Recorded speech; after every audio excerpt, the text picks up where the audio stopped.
Mexico is one of the largest economies in the world. On paper, it consistently ranks among the top 15 globally, producing more economic output each year than many countries that are widely considered wealthy and successful. According to GDP, Mexico is an economic heavyweight. And yet, when you actually experience life in Mexico, something does not add up. Wages are low. Cash dominates everyday transactions. Millions of people live with constant financial insecurity, one unexpected expense away from crisis. Entire families survive without savings, credit, or access to formal financial services. So how can a country with such a large economy feel so economically fragile? The answer is not that Mexico produces too little.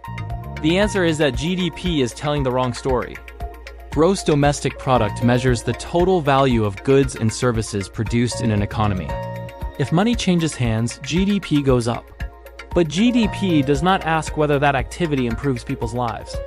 It does not ask whether it builds long-term wealth. And it certainly does not ask whether the system itself is healthy. GDP measures motion, not direction. And in Mexico, a lot of economic motion leads nowhere. To understand why GDP fails so badly here, we need to look at how the economy actually functions on the ground, starting with something fundamental, the financial system. In advanced economies, banks sit at the center of economic life. They store savings, provide credit, finance businesses, and allow people to plan long-term. They are what turn today's income into tomorrow's growth. In Mexico, nearly half of adults do not have a bank account. This is not because people do not want to save or invest. It is because banking is expensive, bureaucratic, and often deeply mistrusted. Opening an account can require documentation many people do not have. Fees are high relative to income. And in a system where institutions have historically failed people, cash feels safer. But operating in cash comes with invisible costs. Without a bank account, you cannot build a credit history. Without credit, you cannot borrow to start or expand a business. Without borrowing, productivity remains low. Businesses stay small, fragile, and informal. GDP still rises because economic activity is happening, but the economy fails to compound. This is the key problem. Modern economies grow not just by working harder, but by scaling. And scaling requires finance. Nowhere is this failure more visible than in Mexico's massive informal economy. More than half of Mexico's workforce operates informally. Street vendors, cash-only services, unregistered businesses, day laborers. This is not marginal activity, it is the core of the economy. In fact, in Mexico in 2024, the informal economy accounted for 25.4% of the national GDP, according to its own National Statistics Bureau, meaning the true GDP figure could be far, far higher. People do not choose informality because they enjoy it. They choose it because formalization feels dangerous. Taxes are high relative to income. Regulations are complex. Enforcement is inconsistent. One bad interaction with the authorities can destroy a livelihood. So remaining informal becomes a rational survival strategy. But informality traps people in low productivity. Informal jobs rarely offer stability, benefits, or skill development. Workers do not build pensions. Businesses do not reinvest profits at scale. Knowledge does not accumulate. Growth remains shallow. GDP counts every peso exchanged in the informal economy, but it ignores the future that never materializes.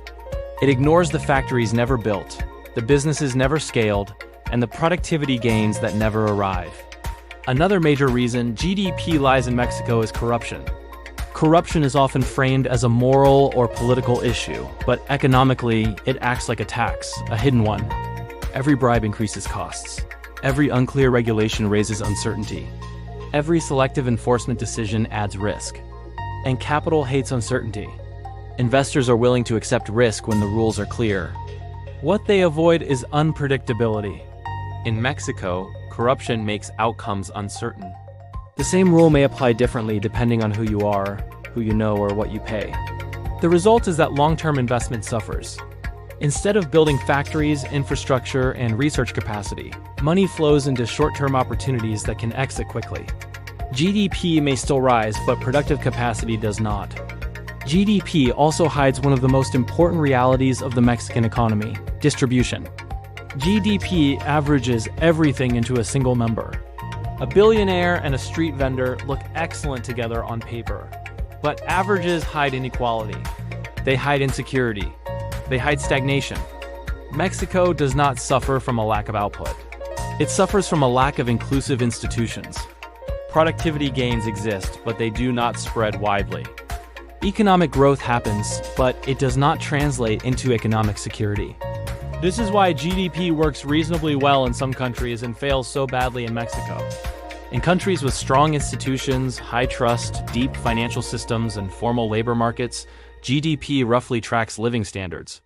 In Mexico, those institutional foundations are weak. GDP ends up exaggerating success while masking structural failure. If we want a more honest picture of Mexico's economy, we need different metrics. Financial inclusion, median income growth, formal employment rates, access to credit, productivity per worker. On those measures, Mexico looks very different from what its GDP ranking suggests. None of this means Mexico is doomed. The country has enormous potential. It has a young population, proximity to global markets, and extraordinary entrepreneurial energy. But real progress will not come from chasing GDP growth alone. It will come from slow, unglamorous institutional reform, expanding financial inclusion without punishment, simplifying rules so businesses can formalize safely, enforcing laws consistently, building trust over decades, not election cycles. Mexico is not poor, it is trapped, and GDP does not measure traps. It only measures movement. If you want to understand an economy, do not just ask how fast it is moving. Ask where it is going. So if GDP is lying and Mexico is trapped rather than poor, the obvious question is this: can Mexico actually escape? The answer is yes. But not in the way politicians usually promise, and not in the way GDP statistics would suggest. Mexico's biggest advantage is not oil, manufacturing, or trade agreements. It is scale. Mexico already has a large internal market, a young population, and deep integration with the global economy. This means the country does not need a miracle. It needs alignment. It needs institutions that allow existing economic energy to actually turn into long-term wealth.